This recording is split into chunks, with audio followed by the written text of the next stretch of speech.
What up, y'all? This your boy, Mr. Mars Sharp, Short Man Filmworks in the building. And we are here for another episode of the Everyday Man's Film Reviews, all right? Before I get started, I just know right now, judging on the other videos that I made, and I'm a little bit scruffy and I'm a little bit rough right now. As you know, it's November, so I'm doing No Shave November. And for those of y'all that don't know what No Shave November is about, is basically bringing awareness to men's health. All right, so basically dealing with men's health, dealing with testicular cancer and prostate cancer. And me, myself, I lost my father to prostate cancer back in 2015. So I wanted to do this, and at first I really didn't know what No Shave November was about until I did my research. And when I found out what it was about, I was like, okay, well, that gives me a little bit more of a reason to do all of this of what's going on right now. Usually I'm bald and I'm still a little bald right here. It went from a sunroof to a panoramic sunroof, but it's all good because I've had enough hair to last me for a lifetime. I used to have locks and I had them for 21 years, and now I'm enjoying my short hair. Well, right now it's short hair, but I'm enjoying my bald head, and usually my facial hair grows out whenever I feel like it. But I'm doing this for a higher cause. I want to shave it. I want to take it off, but I'm just going to let it go and go ahead and look rugged and raw as I keep on going. I'm raw. I'm rugged and raw.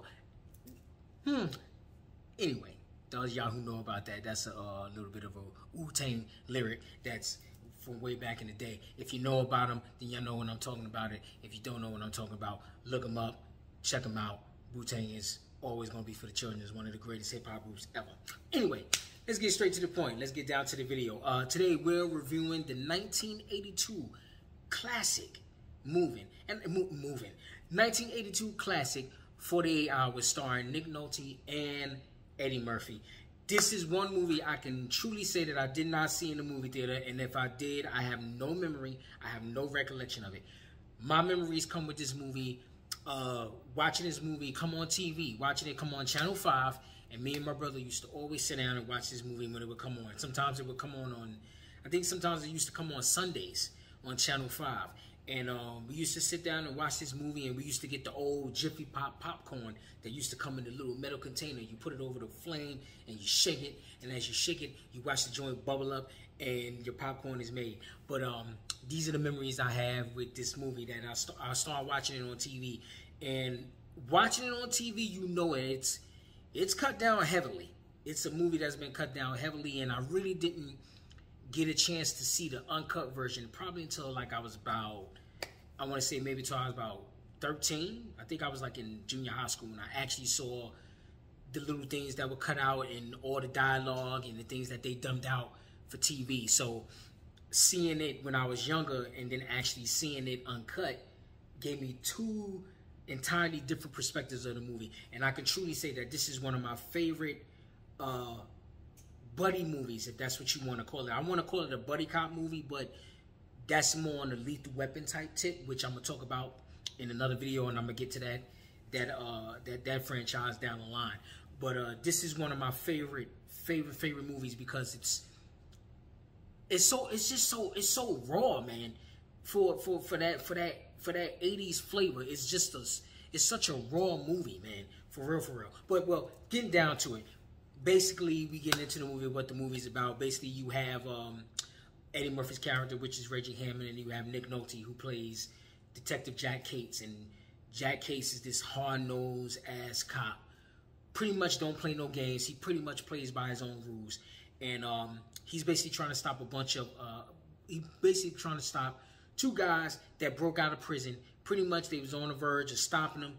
But one of the guys gets hold of Nick Nolte's gun, and now he's running around San Francisco on kind of like almost like a little mini killing spree.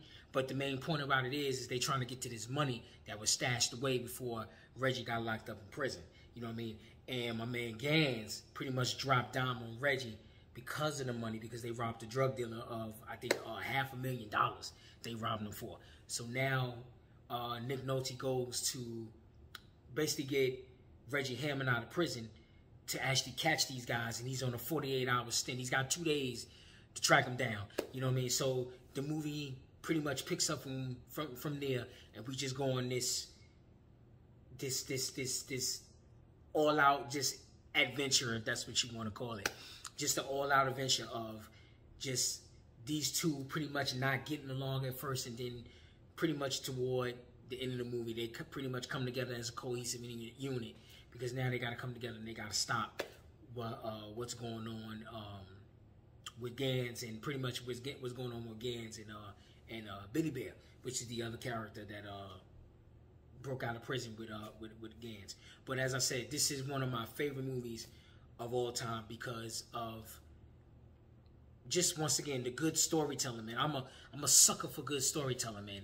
And the storytelling in this movie is it's awesome, man, because you get captivated by so many different things going on in this movie, between the chemistry between Nick Nolte and Eddie Murphy, and how they talk to each other, I don't want to say how they get along, because they weren't getting along at first, but how they talk to each other. And you definitely can tell that this is an 80s movie, because there's nothing PC about this shit right here. Nothing. The things that are said in this movie, like, there's so many different, like, slurs of different racial backgrounds, man. You don't know. Nick Nolte calls Eddie Murphy's character a spear chucker. He calls him watermelon. Billy Bear, his character, he's an Indian, and character Gans, he's on the phone because they trying to hook up with some hookers, and he's like, yo, I want my girl to have an Indian. He's like, nah, I ain't talking about that. I'm talking about like a squaw.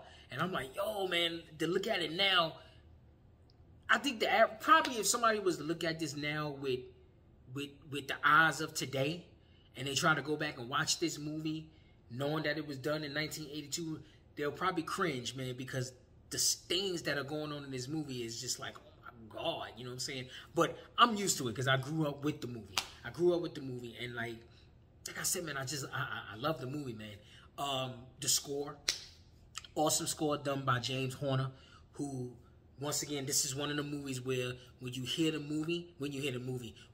music, it's so iconic to the movie. You can't link this music to another film without thinking about 48 Hours. You know, James Horner has this thing where I don't know if they're actually steel drums that's actually composed in this music, and it sounds just like steel drums. And if it is, then cool. But them steel drums that he uses for the tension and just the moment, just the moments. And I mean, he ramps it up with those steel drums in those moments of heightened tension, man, where it's just like you get engaged into the movie because of not only what's going on in the movie, but you get engaged with the music that's going on inside of the film. So kudos to James Horner, who did an awesome, excellent job on the music in this movie. Acting is superb as well. Nick Nolte plays, once again, he plays Jack Cates, and he really hones in on being that hard-nosed, no-nonsense, I'm going to do things my way type of cop. You know what I mean? And I don't want to say you get him, but you kind of do get him. Like, you know immediately what he's about. As soon as he comes on the screen, you kind of know what he's about. From the moment he's with his girlfriend, going through the movie, you just know what he's about going through. And you feel for him, at least for me. I felt for him in some moments, but then at the same time, there were moments I'm like, yo, man, why don't just Eddie Murphy just punch this dude right in his fucking face? Because his mouth is just fucking reckless, you know what I'm saying? So, you got Nick Nolte doing Jack Cates. Eddie Murphy, of course. You cannot talk about this movie without talking about Eddie Murphy. And I believe this is Eddie Murphy's first feature film role. And we all know Eddie Murphy from doing SNL. He was doing SNL and doing phenomenal on SNL, even though that was before my time, because I was born in the 80s. So I think he was joining SNL like maybe early, I think like in the late 70s he joined SNL. But him being on SNL, he kind of was etching himself out to be like this comedic actor. And then he jumps off in 48 Hours and he goes to being this comedian to this drama actor. And he pulls it off well. Eddie Murphy pulls it off extremely well. The scene in the bar, he owns that fucking scene. Owns that scene. You can't help but to keep your eyes on Eddie Murphy the whole time he's in this bar scene. I mean, don't get me wrong. You can't help but to keep your eyes on him and Nick Nolte with their chemistry, because they got good chemistry in the film.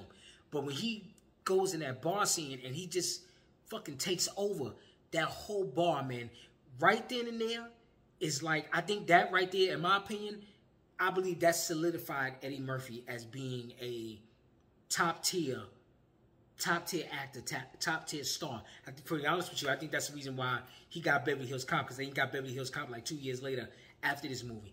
But that bar scene, by far, is one of the best scenes ever done in a movie, and it was somebody just captivating the screen and really owning it for what it is. And I mean, there's other guys too in here that's got captivating scenes as well. Nick Nolte has a lot of captivating scenes as well as James Remar, who plays Albert Gans. He's got a couple good scenes too. And him being Albert Gans and playing the villain, he's very intimidating. He's very intimidating. He's another one that has that presence where he matches Nick Nolte's character, whereas they both just no nonsense, I'ma get in your face type characters, and they match each other. So I think that's why the chemistry works so well between Nick Nolte being the cop and James Remar being the villain, because the chase is like, yo, these two are just almost just like each other, and you can't help but to, once again, you can't help but to get engaged into it. The guy that plays what's his name? Billy Bear, Sonny Landham. I don't know if I'm pronouncing his last name right, but he does a lot of 80s movies where he plays like the action star. He's always almost always playing the villain, and he always plays a character named Billy. And I think that's just kind of his go-to thing, where he plays his character as Billy. But he's been in a lot of 80s movies and played a lot of villains. I think, for me, from what I remember, I think he was in Best of the Best 2, and I think he's more like a protagonist character. He doesn't have that negative stigma on him. But anything else I've seen it. Well, it seemed to in Predator 2, because even in Predator, he's not a villain in Predator, but he still has that intimidating, hardcore presence. And whenever you seen him in a movie in the 80s, you was like, all right, some shit is about to go down, because you got this dude on the screen. Another movie he plays in where he gives that intimidating presence was Lockup with Sylvester Stallone. Wow. Another one he does an awesome job in. Frank McRae, who plays the police captain. He's that hard-nosed, he's that 80s captain, that hard-nosed, you know, everybody's watching you in this, you know, he's that yelling police captain. And he actually parries himself in Last Action Hero with Arnold Schwarzenegger. He actually plays the police captain. He actually plays the police captain in Last Action Hero, and he parries him. He does a parody of himself, which is funny to look at, because it's like, all right, yeah, I remember him being like this in a lot of these movies where he's always yelling, he's always got a chip on his shoulder, and I mean, he's yelling his ass off in this movie too. But it's funny how they went back and did that. But I found that interesting. But you know, what's my man that plays Luther? I think his name David Patrick Kelly. He's been in a lot of other movies as well, and he does a great job playing Luther as well. The acting, once again, the acting in this movie is superb as any other, I ain't gonna say any other movie, but it's definitely a movie that you can actually watch, sit down, you can watch it and really get into it. You know, you can really get into it. You know, it was done by Walter Hill, directed by Walter Hill, who's another one of my favorite directors, who did a lot of movies that I enjoy as well. But yeah, man, to me, this is a great 80s movie. If you want to really look at a great action movie from the 80s, early 80s, 82, great action movie from early 80s, and you can see kind of like where this formula was kind of starting to come into play in later movies in the 80s. You know what I'm saying? You had the two guys coming together. They call them the buddy movie. You got the buddy movie coming together, and it's still relevant to this day. You know what I mean? I think the last buddy movie that you had, well, I can't even say the last buddy movie because there's so many of them. You got so many of them, but I know for me, the last one I saw was Hobbs and Shaw, and that kind of had that buddy element in it, and it's still used to this day. You know, so with it being used to this day, you know, I think a lot of those roots come from those 80s movies where you had that buddy aspect going on inside of the movie. Even though I'm pretty sure there's movies that was before then as well that use that buddy element, but this movie I enjoy so much. You know, so getting to the scale, I'm gonna give 48 Hours 4 thumbs up. We get it 4 thumbs up because once again, the direction of the movie is superb. Walter Hill did his thing on this movie. Acting superb as always. Nick Nolte did his thing. Eddie Murphy did his thing. Everybody else who played in the movie did his thing. The only person I think didn't really get a chance to shine in this movie was Annette O'Toole, who played Nick Nolte's girlfriend Elaine. She had about 2 scenes or 3 scenes in the movie, and she served her purpose as being that girlfriend that you saw that was in Jack Cade's life, and their relationship was, I don't want to say it was rocky, but it seemed like in the movie they could never get to spend time with each other except for when they were fucking or boning.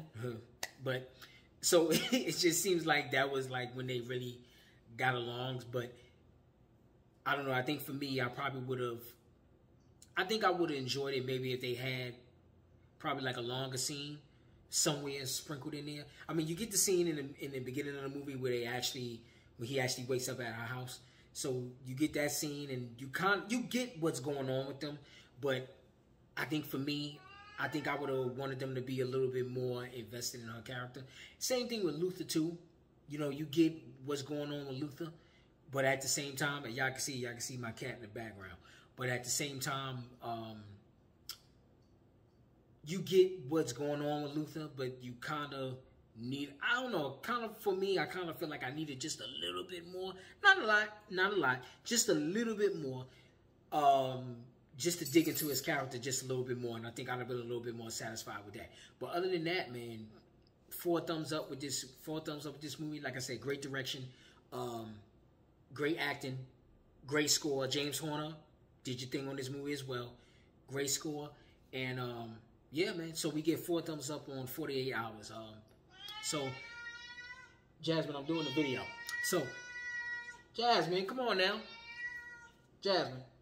Can I do my video and then I'll talk to you later? Thank you. So, anyway, I'm going to cut this short because now homegirl needs some attention. But that's been my review of 48 Hours. Like, comment, subscribe. If y'all want to see some more of these videos, I'm going to be putting out some more of these videos as well. Going through a whole lot of movies and giving my everyday man opinion on how I feel about these movies. So, once again, thank y'all for watching. This has been the Everyday Man's Film Reviews. I thank y'all for watching. Once again, I said that too many times. Thank y'all for watching, and I will see y'all on the next video.